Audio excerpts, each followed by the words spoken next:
Karla Homolka, already in prison for her part in those crimes and in the death of her sister. It's all part of a deal she struck with the Crown in exchange for one thing, her testimony against Paul Bernardo. Welcome to WatchMojo, and today we're looking at 20 of the most evil women in history. She was a 19th century killing machine, and no one in her life was safe.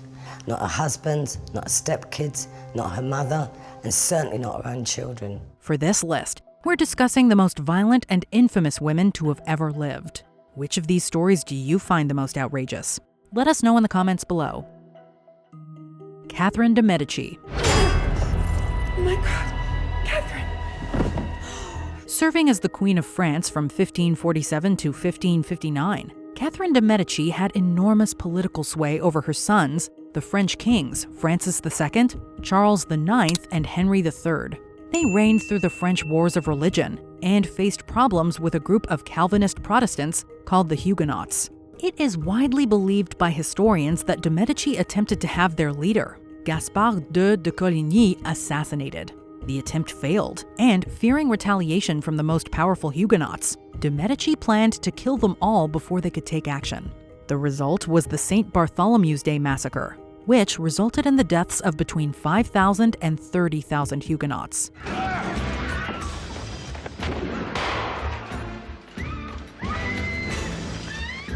Gertrude Banishevsky. A teenager named Sylvia Likens and her sister Jenny made friends with sisters Paula and Stephanie Banishevsky. When the Likens' mother was imprisoned for shoplifting, the sisters were sent to live with the Banishevskys. Their mother, Gertrude Banishevsky, soon began a system of abuse against Sylvia Likens and forced Sylvia's sister Jenny to participate in response to the Likens' late payments for the kids' boarding and care. Yeah, Brooke, at the trial, they called this case the single worst crime perpetuated against an individual in Indiana's history. With the help of her children and some neighbors, Banishevsky tortured Likens for 3 months. On October 26, 1965, Likens' body effectively shut down from the severe mistreatment, and she died from a combination of injuries, shock, and malnourishment. Gertrude Banishevsky was given life in prison, but was paroled on December 4, 1985. She remained free until her death in 1990. And to know that you're responsible for taking someone's life is real hard to live with. Karla Homolka. One of the most infamous serial killers in Canadian history, Karla Homolka worked with her husband, Paul Bernardo, and killed 3 girls throughout the early 90s. Homolka's first victim was her own younger sister, Tammy. Just 2 days before Christmas, Tammy Homolka was drugged and assaulted by her older sister and Bernardo, and died after choking on her vomit. Finally. Check her. Make sure. The couple then proceeded to kidnap both Leslie Mahaffey and Kristen French. Both were horrifically mistreated before they were killed. After Homolka was arrested, she conned the investigators and tricked them into believing that Bernardo was primarily responsible. She testified against him and was given a very lenient sentence in return, though videotapes later revealed the extent of the atrocities in which she participated. Homolka was released from prison in 2005. Since then, she's kept a low profile, going by the name Leanne Teal. And for the past 2 years, she has reportedly lived in this suburb south of Montreal with her husband and their 3 children. Leonarda Cianciulli. Known as the soap maker of Correggio, Leonarda Cianciulli was a serial killer from Italy. Cianciulli was devastated after learning that her son was going off to prepare to fight in World War II. To keep him safe, Cianciulli offered human sacrifices. She killed 3 of her neighbors with an axe and made tea cakes out of their remains. Not only would Cianciulli eat these cakes, she also served them to visiting guests. Cianciulli's 3rd victim, Virginia Cacioppo, was made into both tea cakes and bars of soap. What are we doing tonight? Tonight, we make soap. Really? To make soap, first we render fat. Once again, this soap was gifted to friends and neighbors. Cianciulli was eventually sentenced to 30 years in prison. Myra Hindley. In January of 1961, 18-year-old Myra Hindley met a man with a criminal record named Ian Brady. The two would develop a relationship and would go on to commit what are known as the Moors murders. 27-year-old Ian Brady and 23-year-old Myra Hindley received multiple life sentences for crimes so gruesome they defied belief. Between July 1963 and October 1965, Hindley and Brady killed 5 youths, the youngest of which was Leslie Ann Downey. They were kidnapped around the general Manchester area and forced to endure horrible acts before they were killed. 3 of the 5 victims have been found buried in England's Saddleworth Moor, leading to the name the Moors Murders. The death penalty had been abolished only 5 months before, so an angry public knew that neither of them would be sent to the gallows. The most evil woman in Britain was given life in prison and died of pneumonia in 2002 at the age of 60. Mary Ann Cotton. Not much is known about the criminal career of Mary Ann Cotton, who lived in the 1800s. Document keeping was not a regular practice at the time, so it's hard to get an exact measure of Cotton's crimes. But thanks to some investigative techniques, it's believed that Cotton took the lives of up to 21 people. Of these 21 victims, 3 were her husbands, and 11 were her own offspring. Mary Ann made a bit of a living through her time killing husbands and children for personal gain. So that she is my definition of a black widow. Cotton poisoned most of these people with arsenic and proceeded to claim their insurance policies for her own self-interest. Cotton was eventually caught after poisoning her stepson Charles Edward Cotton and was ordered to be executed. When you tell people that your very healthy son is going to be dead within a week and then he does die within a week, you're going to lay yourself open to suspicions. It's possible that Cotton was intentionally given a short rope, as it did not break her neck. Instead, she was left to strangle to death. Enriqueta Martí. This Spanish woman is often referred to as a vampire, owing to the nature of her crimes. It is generally believed that Martí kidnapped kids off the streets of Barcelona and put them to work in her brothel.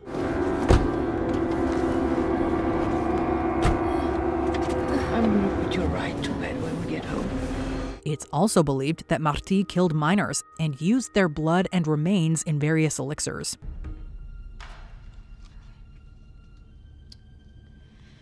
Taste. Good. She then sold these elixirs to the rich, claiming that they treated dangerous ailments like tuberculosis. 12 victims have been linked to Martí, although it's suspected that she killed many more. However, some historians defend Martí and argue that her crimes were not as bad or as many as the traditional story suggests. Belle Gunness.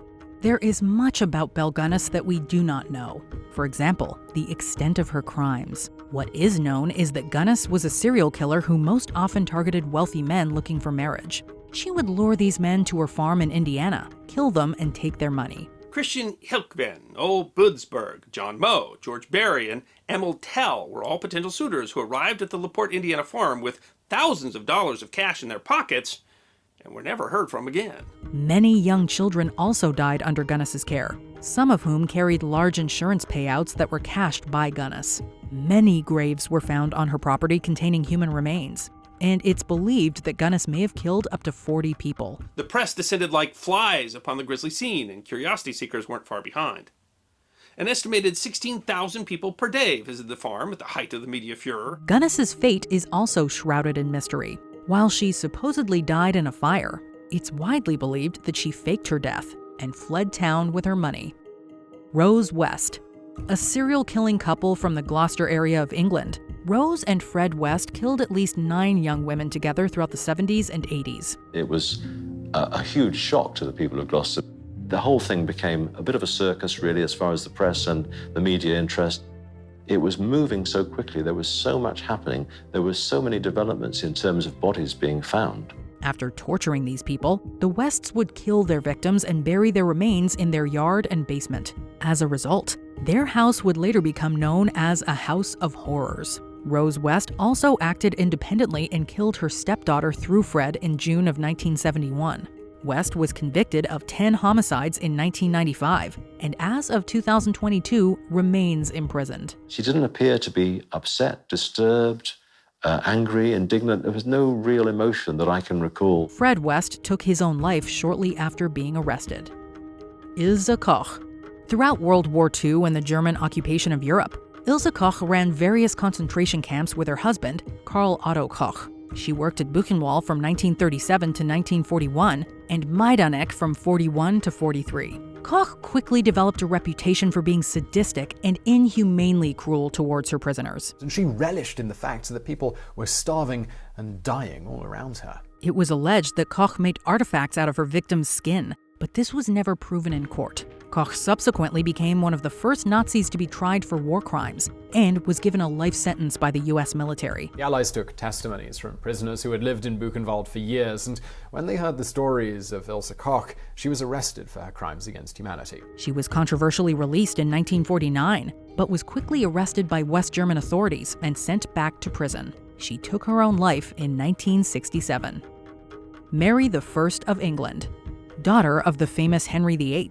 Mary I of England became known as Bloody Mary for her widespread violence aimed against Protestants. Mary I ruled England and Ireland from 1553 to 1558 and hoped to restore Roman Catholicism following the English Reformation. You will do everything in your power to uphold the Catholic faith.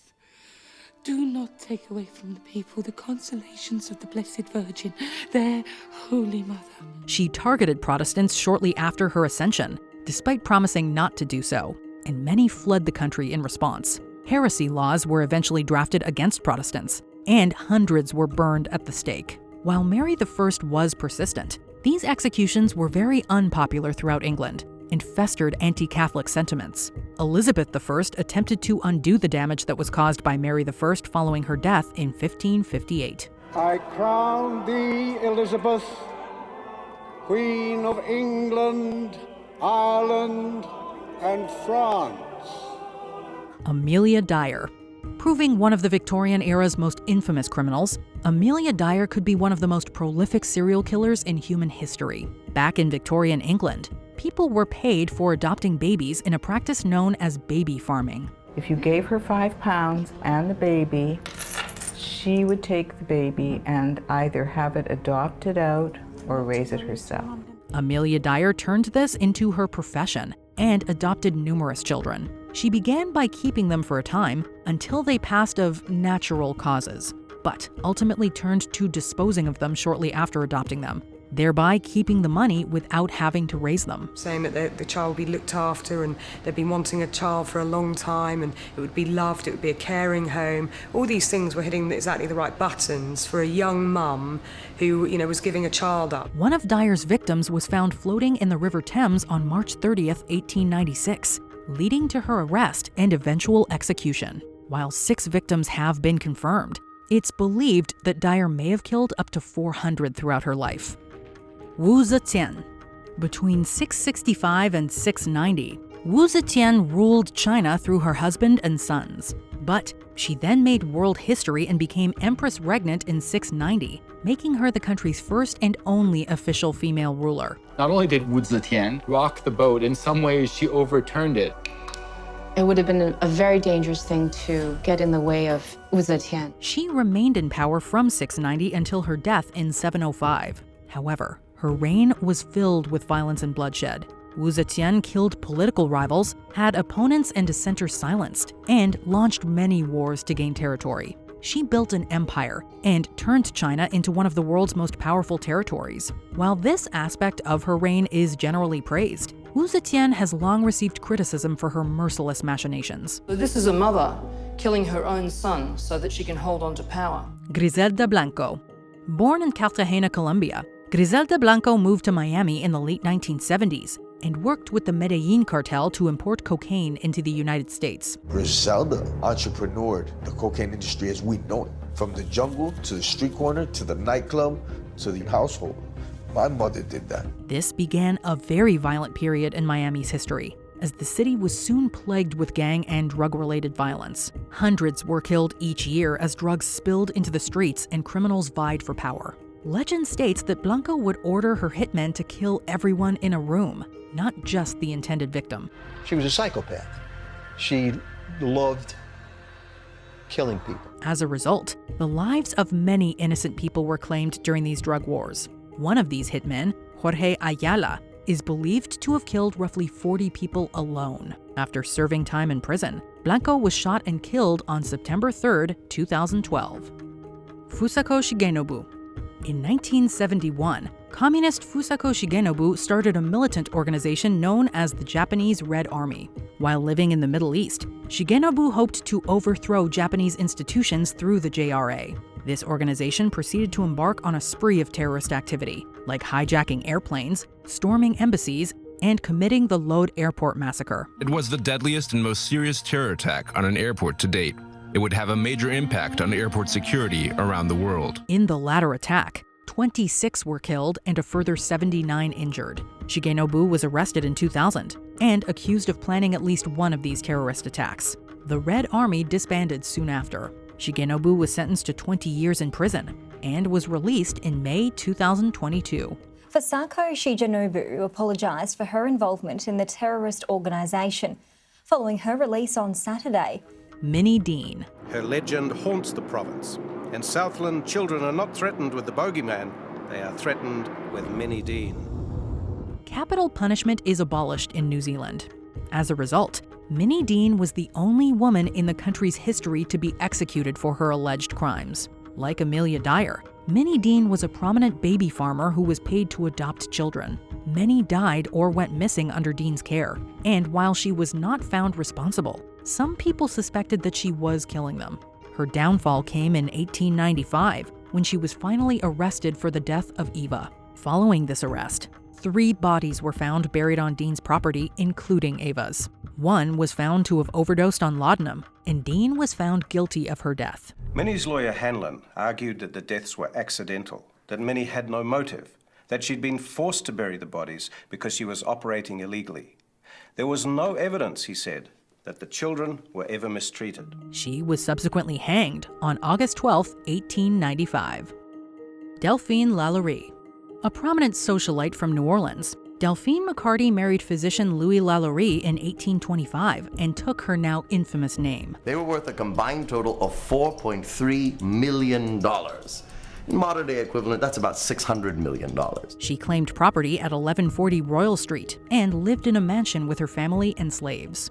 Rumors circulated that Lalaurie treated her slaves in a sadistic manner, and this was proven in 1834 when a fire was set at their house. Along with one chained up in the kitchen, responders found 7 more chained up in the attic, and they were marked with extensive physical injuries. It was immediately obvious that they were being tortured.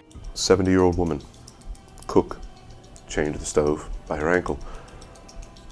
Understanding she had nothing but a cot to sleep in and a bucket for her business, but... The Lalaurie residents experienced violent backlash, after which Lalaurie fled the city in response, and various bodies were subsequently found on her property. Elizabeth Báthory. This Hungarian noblewoman was the subject of some malicious rumors. Young girls were sent to Báthory in order to learn proper etiquette, and some died while under her care. Following an investigation, Báthory and 4 accomplices were arrested on December 30th, 1610. Many people testified against Báthory, but most stories were based on rumor rather than verifiable fact. She had a girl put into a cage, this is in her rooms in Vienna.